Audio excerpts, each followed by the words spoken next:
Welcome to Real Estate Coaching Radio, starring award-winning real estate coaches and #1 international best-selling authors, Tim and Julie Harris. This is the #1 daily radio show for realtors looking for a no BS, authentic, real-time coaching experience.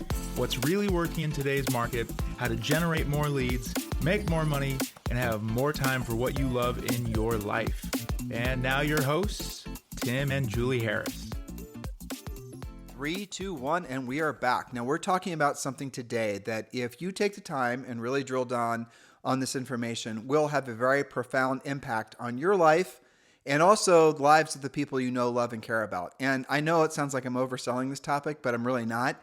When Julie and I first started studying this, it was probably over 20 years ago. We found it to be such a very, I think, a moment of clarity, if nothing else, that helped us not just to improve our lives, but also as we got more and more coaching, then it helped us to realize why some people are needlessly struggling and really what we need to be doing as coaches to help people move forward. So the topic today is mastering the 4 stages of competence. Now, as we go through this, some of you have been exposed to, I think, deviations of this, variations of this. Sometimes it's 4 stages of learning. Sometimes it's 4 stages of mastery. That's but right. Julie and I, when we're presenting content, we like to keep as pure as possible with, no fluff and no BS. So the takeaway that we're hoping you get from today's podcast is the realization of, frankly, where you're struggling in your life. And, obviously we're focusing on real estate and really essentially what you can be doing about it to progress past the struggle to the point where things, frankly, are, you feel more in the flow. I don't mean to use too many weirdo words, but that is in essence what we're dealing with. Well, the thing is that not all stages of competence or learning or mastery are the same of everything you're doing all the time. You are better at some things than others. Everyone is great at some things, not great at others, and is working towards a greater level of mastery on the things that matter most to them, or they should be. This is true in business as well as in life. So today you're going to discover which level or levels of mastery you have regarding your real estate skills. So I'll give you just a quick ramp up to this. This was initially described as the 4 stages of learning any new skill.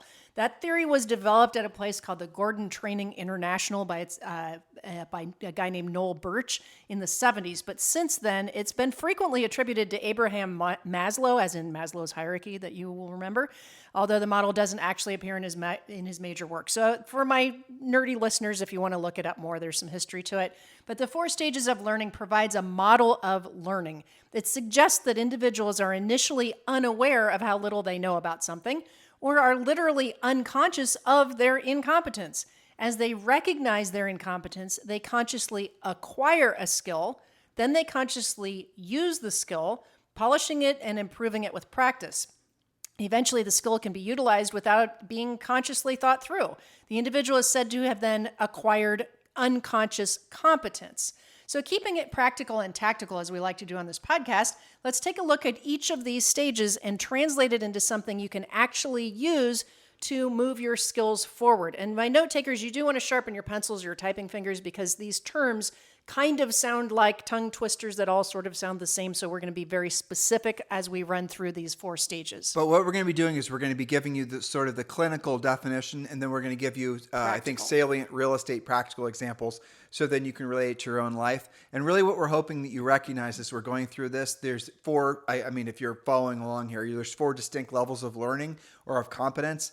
And you then should be starting to think about, okay, where am I with regards to this particular skill set in real estate? And By the way, if you haven't realized that there's particular skill sets in real estate that you need to be learning, you're most certainly in the first level, which is unconscious incompetence. Yes. Okay. So we're going to walk you through these with some salient real estate examples, as you said. Unconscious incompetence is the first stage. Here's what it looks like. The individual does not understand or know how to do something and does not necessarily recognize that deficit. They may even deny the usefulness of the skill. The individual must recognize their own incompetence and the value of the new skill before moving on to the next stage. The length of time an individual spends in this stage depends on their own desire to learn and improve. But there's also another thing that we've noticed from coaching. What will shock most people out of this phase is losing. And losing in places and ways that you shouldn't have lost. Okay, sorry. That's okay. Pre-shadowing. Okay, so an example. as you alluded to. An agent has never had to actually compete on a listing, or maybe they didn't know they were, but they generally only work with referrals, friends, and family. They don't see a need for a pre-listing package or a formal listing presentation. They don't pre-qualify. They probably don't use any scripts. They have been reasonably successful. They sometimes believe they already must have that natural skill because they've done okay so far. So what's the stimulus to learn? Losing a deal, you just said it. A listing or a buyer to somebody more professional. Almost always a shocking surprise to somebody in unconscious incompetence. And where it really manifests most frequently is a friend, family member, Yes. your mom lists her house with somebody else. You guys get absolutely outraged. I see it online all the time. You're not going to believe what happened. My own sister or my cousin or my best friend or even somebody you sold a house to before, they dared to list with somebody else. You guys get really, there's a term for that, narcissistic injury. And so, when you're so outraged. And so when you have that experience, what you should be doing is realizing that they didn't list with you because you basically didn't close the loop with them. They didn't do something to you. You did your lack of attentiveness and activity to staying in top of mind with them is what led to that, adverse result. So if you go right into the not my fault, what Julie just described. Well, then you stay right here in this level. Exactly. So what you should be using or realizing are sometimes the headwinds or oftentimes the motivation that makes you realize, hey, you know what? Maybe if I turn around, that headwind all of a sudden becomes a tailwind and I can start going faster. The big mistake most people make, not just in real estate, is they have, they'll essentially get knocked down, right? Not my fault. It's the market. The other agents, told them a higher price, lower commission, something about that. You're going to constantly look for excuses not to allow yourself to feel consciously incompetent, which is, by the way, the next phase. Well, yes. And so unconscious incompetence, the goal is the agent's got to set more appointments, especially with prospects they don't know, so they see the need to upgrade their skills. More experience will shine a light on their deficits, thus motivating the agent to improve, assuming that they don't blame everybody else and they recognize they need to improve. The challenge is, if it takes too long to experience the loss of a deal or a listing, the agent could stay in this stage forever, or they stay using their blame thrower on everybody else. So a surefire sign you're stuck in unconscious competence is obviously you're carrying around this feeling of dread and frustration. Yeah. But behaviorally, here's how you know. You're always looking for the next thing. You're always looking for shiny objects. You're always looking for the hack to Facebook ads. You're always looking. The magic button. You've never stuck around on something. First of all, you've never done your homework to realize really, frankly, how simple real estate is and how successful agents really have mastered the art of proactive lead generation, pre-qualifying, and presenting. Those are 3 skills you have to master. And so what you do instead is you just go from one thing to the next, the next, the next, the next. You're samplers, as we're fond of calling you. Yes. Those are the folks that are never going to stick around long enough to get good at any one thing, and they're going to keep themselves in unconscious incompetence literally their entire lives. That's right. So don't live in that stage, right? So the next one, stage 2, is conscious incompetence. Though the individual does not understand or know how to do something, he or she does recognize the deficit, as well as the value of the new skill. That's the difference between these 2 stages. The value of the new skill in addressing the deficit. The making of mistakes can be integral to the learning process at this stage. Lots of trial and error. So here's an example in real estate. The agent has now seen the light. Immediate needs are the following. They must set more appointments to reinforce the need for new skills, and it's okay if they make mistakes. Adopt the earn while you learn mentality. It's okay to lose some listings along the way, but find out why and fix it. Presentation skills, better questions, better listening, learning to close, actually asking for the business with confidence, and core skills that are now ready to be built. This is usually when people sign up for coaching, which is fantastic because now they get it. They're like, oh my gosh, I had no idea I've got to do all this. If I don't do this, I'm going to keep on losing, and I don't want to be stagnant. We don't get people that are unconsciously incompetent joining coaching because they don't know that they don't know need what they don't coaching, know. right? So most of you who listen to us on a regular basis, which is tens of thousands of you, you are not in the unconscious incompetence phase. Most of you are in the second phase, or frankly, one of the subsequent phases. But the reality of it is the next natural step for all of you, when you realize you have a skills deficit, is to be grateful that you're no longer unconsciously incompetent. 100%. You're now on the path to realizing what you need to know, and you're willing to make the effort to actually learn it. So we get agents of all different flavors, all different experience levels that join coaching, and they're ready to know. And some of them oftentimes have had a few knockdowns. Very common. That's usually but you don't and have. they get tired of it. Right. You don't have to have the knockdowns before you join coaching is kind of where I'm going with this. Yeah, it's better if you don't. You don't have to experience the failures before. You could just say, you know what, I'm going to skip the line of mistakes and, I'm going to go the easy path. It is the easier path just to follow the proven path. Doesn't that just make sense? So don't think you have to experience a lot of setbacks before you're actually able to step up to the next level. That's the reason Premier Coaching is it's the next natural step for all of you. The link to join Premier Coaching is in the show description below. You can join Premier Coaching right now at 100% for free. And yes, that does include a daily semi-private coaching call with our Harris certified coaches. So scroll down if you're on iTunes, Spotify, YouTube. The link to join Premier Coaching is right there. Do not delay. It's the next natural step for those of you who are truly ready to go to the next level. So in real estate, the typical thing that happens when you are now conscious of your incompetence is you've got to do at least some of the following. And there's a long list. But typically what we do in coaching, improving your lead follow-up through the use of whiteboards, vital stats reports, and scripts, following the Furiously Fast lead follow-up rules, pre-qualifying scripts for buyers and sellers, pre-listing package, listing presentation, buyer presentation, tracking everything using those whiteboards, setting more appointments, putting yourself out there so you might hear no. So you've actually got to handle some objections. You've got to polish your scripts. You also have to move away from searching for the novel and the new. You have to move towards the realization that the best businesses on planet Earth are the most boring businesses. And really, the art and science of doing what you don't want to do when you don't want to do it at the highest level. And I realize that completely goes against how most of you have been misled to believe how you can lead your lives. But really, guys, at the end of the day, even if you're incredibly passionate about doing something, if you want to be really, really good at a mastery of that, whatever it is that you have passion for, it's going to get to the point where it does feel a lot like, work, and that's okay. That's the path. That's the progress. If you're constantly looking for the novel, if you're constantly looking for that emotional high, you're never going to form anything meaningful in your life. You're always going to be going from one emotional high to another, or to another, or to another. So as you progress in your business maturity, you're going to realize that real estate is a business is built on repetitious boredom. It's built on doing what you don't want to do when you don't want to do it at the highest level.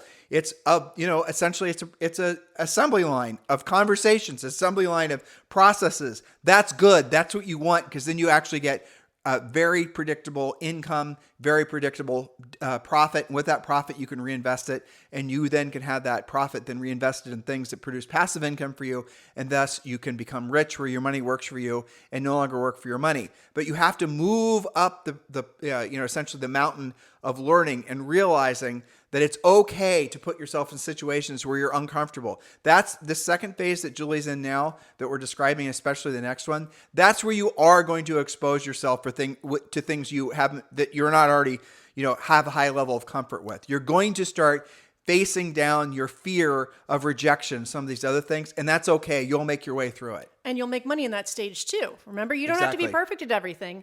In fact, you make more money by trying than by not trying. So stimulus to learn, we're still in the second stage here. It's fear of loss. You're sick of it. You're sick and tired of losing out. And keep in mind that the average commission right now is around $10,000. So each individual mistake is very costly, even more than it used to be. Fear of loss, ego bruised by not being as good as they thought. It's a good time for recalibration of goals for the sake of keeping your motivation high. The agent often realizes that they do more deals. They actually have to upgrade their skills or they're going to be stuck forever. The goal is to get the above list that we just rattled off created, polished, practiced, and systematized. Lots of coaching time is spent in this category. Agents need a ton of support and recognition in addition to education. But in this phase, guys, you got to move away from, you have to start really understanding the difference between training and coaching. Yes. So training is basically watching somebody, bark at you on a YouTube video. Training is attending a Zoom or attending a live event. That's all training. Telling you that maybe you could try something. Exactly. When you're in this phase, you need somebody who is a professional coach that's going to walk you through all the tiny little nuanced things that you need to be mastering for you to truly progress to the next level. Otherwise, you're just going to you're not going to know why you're not getting the results. You need somebody that's going to be listening, watching, understanding, has been there, done that at a high level for a long period of time. So they then can show, hey, you know what, Bob, the reason that you're stumbling on this particular aspect of your business is because of this, this, and this, and then work you through mentally and emotionally, and then obviously physically to progressing. That's what coaching is. Training is, frankly, this podcast. What we're doing right now is we're just training. There's a huge difference between training and coaching. Do not conflate the two.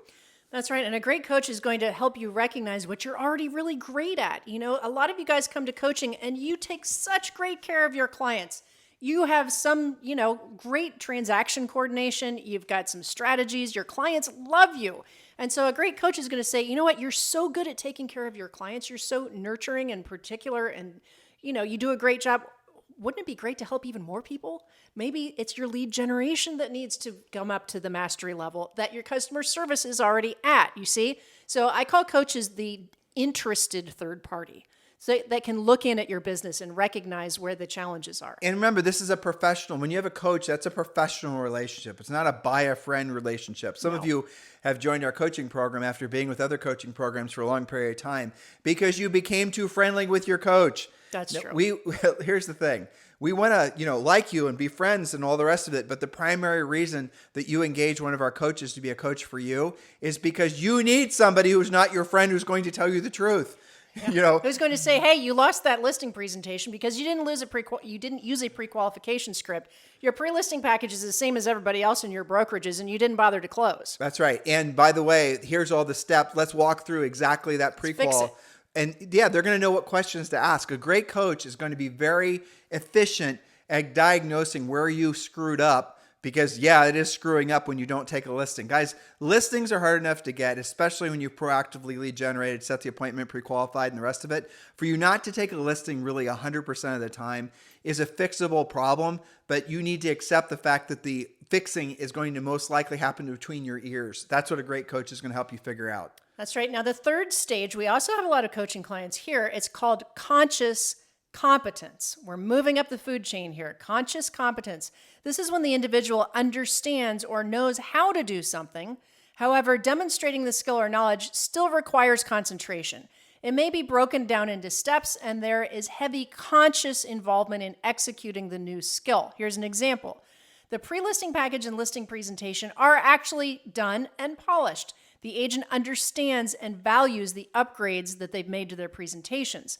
Now it's time to monetize this skill and the presentation upgrades by going on more appointments and winning them. But you're still concentrating on it. But they also are going to willingly, with energy and enthusiasm, follow the process. Yes. They're not going to try to make their own version of our process. They're going to follow the process. 7-step listing process. Exactly. They're going to understand the 7-step listing process is their 7-step listing process, and they're going to love having 7 steps to follow because it works. Well, because that leads us to the stimulus to learn. More income, attaining your goals, moving up to the next level, making a huge leap, and then lather, rinse, and repeat. This is where momentum occurs. This agent usually will become really curiously motivated to set more appointments because they're now more fun, they're fulfilling, they have a predictable outcome. They can't wait to get to that next listing appointment. But there are some challenges. Continuing to polish role-playing, using upgraded skills, and being consistent about it.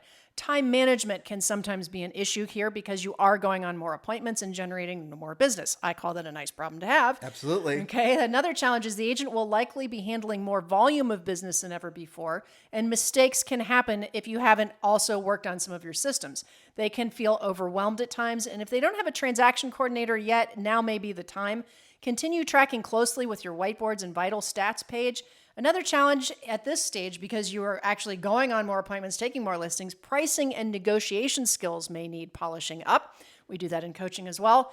And of course, here's one, fear of success, the possibility of sliding back to previous categories out of being uncomfortable and unfamiliar with this level of business. We can, We could go on. Well, we can go on, but this would be a great podcast to, mirror the stages of momentum, because it's kind of the same thing. Definitely. But conceptually, what Julie's saying is when you guys get to the point where you're, basically at this point, you're good. You can go and take listing appointments. Like for example, when you're talking with someone and you're pre-qualifying them, you pretty much got it down. You're like 8 out of 10 knowing what to say and how to say it. Yep. You don't get off track. You're not meandering. You're really conscious of the fact that you're not talking about yourself and you're not coming off as, a typical low-skilled, big ego agent. You're really at the point where you're a professional. You can sense and feel that you're different from other real estate agents. And it's just some weird sort of it's confidence really that starts to, the confidence level goes up because your knowledge level's gone up because you've earned the right to feel that way. And you're going to see things that are a little bit, I think, confronting to your newfound knowledge. You're going to see a lot of people, especially on social, that are trying to act like fake conscious competence. They're trying to act like fake that they're successful. But when you have conversations with these people, you're going to know that they have not earned the right, or they have not earned the skill set necessarily to pretend that they're somebody that they're not. You guys conceptually hopefully understand what I'm trying to say. But that's what the world is. The world is filled with people who want to act like something that they're not, and social media rewards them for that. And they don't know that they're making a mistake trying to pretend that they're something that they're not until they're realizing that they don't know how to pre-qualify.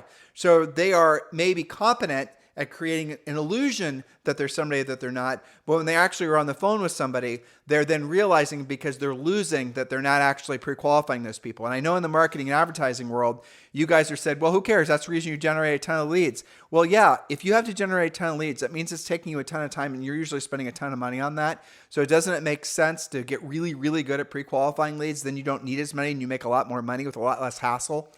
Oh, there you're hitting them with the logic stick again. Okay, so finally we have the fourth stage, unconscious competence. This is when the individual has had so much practice with a skill that it has now become second nature and can be performed easily. They may be even able to teach it to others at this point. Here's an example.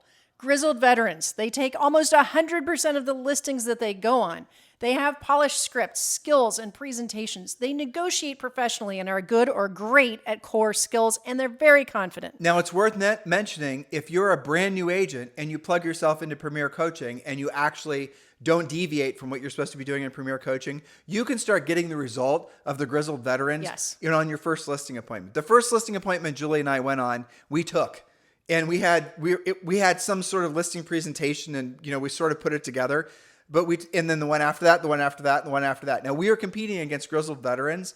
So you don't have to wait before you can have that level of confidence and that level of results. That again is the whole point of basically signing up for coaching. But you can't skip the in-between stages. Nope. You can go through them quickly when you're coachable, and you remember that the word focus stands for follow one course until successful, and you stay on that course. You follow the coaching. You don't try and reinvent the wheel. You can go through the stages faster, but you can't actually skip the skill building part. It's I'll give you guys an example and make some of you laugh.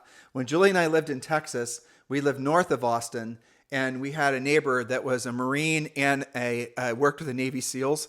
And there was a range nearby that the guy, Chris, what was the guy, American Sniper guy? I can't remember his name though. Chris Kyle. Kyle. So Chris Kyle used to practice at that range, and his wife used to practice at that range as well. So we would go up there, and our neighbor was teaching us how to shoot different firearms, and this guy had more guns than, I don't know, it was ridiculous. Yeah. But he would take up whatever it was that he had that he wanted us to, play with basically. And, it was shocking how fast Julie in particular progressed in a short period of time shooting different firearms. I mean, some of you are thinking, oh my God, guns. Well, just hear me out for the grander lesson here, is that because he was there watching her and then giving her the tiny little nuanced approaches, put your finger here or hold there, aim there, stand specific. There. Very, very specific. She was able to go from a complete novice to being ridiculously accurate, even with all kinds of different weapons, in one day. I mean, she progressed faster than I did. Now, why did she progress faster than I did? Because I'd actually spent time with firearms before her, and I'd gone to ranges with people teaching me how to shoot, and they evidently taught me wrong. Because Julie, after one day with Ryland was his name, he was able to make her incredibly accurate on all kinds of different weapons. I had to unlearn the bad information that I had been taught, and it was kind of funny because he got frustrated with me. But then it's a very interesting example, though. Well, it's because my ego was fighting him, and I didn't realize it. Like so-and-so had told me to do it this way and this way and this way. Like I was a Boy Scout, and this is how this is how we learned. And then he took you back to unconscious incompetence, where you realized you thought maybe you didn't know what you didn't know because who was teaching you was not as systematic as he was. The reason I'm telling the story is not to offend those of you who don't like guns. It's because this is proof that if you actually come to real estate sometimes with no prior experience and you're just an open book of wanting to learn. It's better in a way. It's better because you're going to learn faster. I agree with that. Or you might be a blockhead like me who has to be willing to unlearn what they think they already know so new software can be loaded. 100%. And I think part of that, I appreciate you telling that story about that, but part excuse me, was because I think in that particular case, because I was far more intimidated by guns than you were. And I'm like, okay, I am going to be laser focused on exactly what Ryland is telling me, or I'm going to, blow a hand off or something. Right. So I think that there's a lot to being the student and being in a learning mode and being open to it. And that's like something I would never even attempt to reinvent the wheel. Like, I'm not going to go to YouTube and Google how to shoot a gun. Who does that, right? And by the way, the politest people on planet Earth are always at shooting ranges. Absolutely, 100%, thankfully. Why? Because everyone's armed, that's why. Yes, but it's interesting you said that. I had the same experience sometimes, and in the book I talk about this experience I had with piano. Same thing. I took a lot of piano lessons, but they were from my flute teacher. I didn't know the difference. I didn't know I was unconsciously incompetent. And it went on for years where I had all these wacky, like workarounds and hacks that weren't, and I didn't even know until I took piano from an actual Juilliard trained pianist who was also trained in how to teach. And then, oh man, was that much more painful. I wish that I would have started with him because it would have been a lot less of a climb. And I think that real estate is definitely like that. I think it's worse now than ever where you can just Google, I see this online all the time. I have $5,000 left from my last commission check. How should I blow it on leads? Like, really? How about reinvesting in yourself? How about keeping that money and learning your real skills so that you then can maybe buy an investment property for yourself or use that money for something other than speculative things?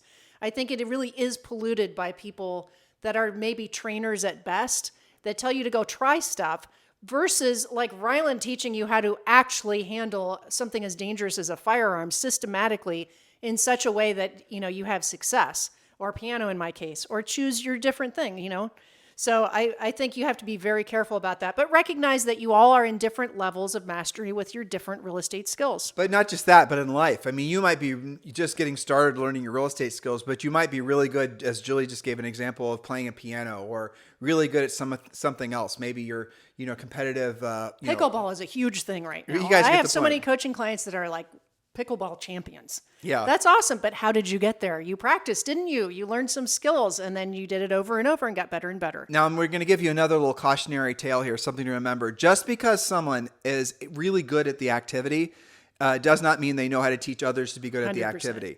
And that's something else you see all the time, especially in the real estate coaching and training space. So I'm going to tell you guys, this is our own personal experience. Julie and I got really good at selling real estate. We sold thousands of homes. But I promise you, the skill set necessary, the work necessary to go from being a really good real estate practitioner to become a really good real estate coach was a billion times harder than it was. Like, becoming a really good real estate coach is a billion times harder than learning how to be a real estate agent, even a top producing agent like we were. I mean, we sold 100 houses our first year. That was actually less mental, even physical labor than it was learning how to, coach thousands of agents. I completely agree. Coaching agents is required, being any kind of real, because you're held accountable to every little micro step. In real estate, especially when you're following our coaching program, it's a done for you system. It's already laid out. You just follow the steps. But when you're coaching, every single person is different. There's not a one size fits all approach to coaching. And that matters, Oh, level totally. of experience, personality style to some degree, even your market, it can be vastly different. We have coaching clients all the way from a remote island on Alaska and Hawaii, all the way over to the Caribbean and everything in between. It's so different. When I talked to Larissa in Missouri, that is a completely different call than talking to Federico in Los Angeles. Well, so the point is that just because you're really great at something doesn't mean you're competent to be able to show other people how to do it. Right. So what you oftentimes you'll see in real estate is a top producing agent, someone who's definitely got the credentials. They have sold houses. They've been successful for a long period of time. And they say, well, I'm a real estate coach. Okay, what makes you a real estate coach? Because I say I am. Well, okay, don't you think there should be a little bit of a criteria before you can call yourself a real estate coach? So what they're showing themselves or what they're unwilling to do is go back to that phase of unconscious incompetence and realizing the fact that just because they're really good at activity, now they have to put themselves back in that first level of learning and accept the fact that they're good at the activity, yes, but they now need to know how to learn or how to teach other people to be and coach other people to be good at that same activity. That bridge right there, going from really, really great at something to teaching other people how to be, coaching other people how to be really great at it, that bridge there, again, is very, very difficult to cross. And you can't shortcut it either. You have to do it through lots and lots and lots and lots of coaching calls. You have to do it through lots and lots and lots of experience. And guess what? Most people won't hang with it long enough to get the experience. Well, there is such a thing as coaches training, which we have a vast amount of in our background. Yeah, we do. Well, I mean, I don't want to market Harris Certified Coach, but you guys can check it out, harriscertifiedcoach.com. The program's currently closed, but that's where we do teach you guys how to be, Harris Certified Coaches. You want to check out the website, though I'm not sure if we're going to open it again anytime soon, because that's a huge job for us because we can't delegate that because we have to do it ourselves. There's that. But yes. yeah, it's harriscertifiedcoach.com. Look, in the meantime, it's a blessing for the current version of you and the future version of you to be honest about your incompetence. Because when you're acknowledging where you're really terrible at something, it is oftentimes a liberating feeling on the other side of that, because you now have a very clear path on what you can do to improve. You know what you need to do. I think that's very illuminating, and I think it should make it so you can sleep better at night knowing. Yeah. Getting out of that first stage is really critical, though. Knowing what you don't know, identifying it so you can actually do something about it. That's why we coach all of you guys in our coaching program. When you do lose a listing presentation, find out why. Don't assume that you know why. Find out why. And a lot of you guys, we've been talking about things that you're not good at. A lot of you guys are really, really, really good at things like, think about the past market. If you have been in business more than 24 months, you'd better be good at working with buyers. Some of you guys kill at working with buyers. And yet, you're tired of the buyer roundy round, of the hamster wheel. That is definitely physical labor. Listings are mental labor. That's true. But if you are tired of being so buyer dependent, even though you are really good at it, and you need to become a listing agent because the lifestyle of a listing agent, it has a lot more freedom to it. You've got to identify the things that it's going to take for you to cross the bridge to becoming a more powerful listing agent. Maybe what Julie just said is the exact thing that some of you need to be accepting. Maybe you're unconsciously incompetent about the realization that you can be listing agents now. That the listing side of the business is, frankly, where you're going to get the most leverage and the most profit. Maybe that in itself is the big takeaway from today's podcast, right? So hopefully this is going to, here's the interesting thing I know from doing this for a million times, I know this is true. Julie and I do not intentionally try to motivate you guys.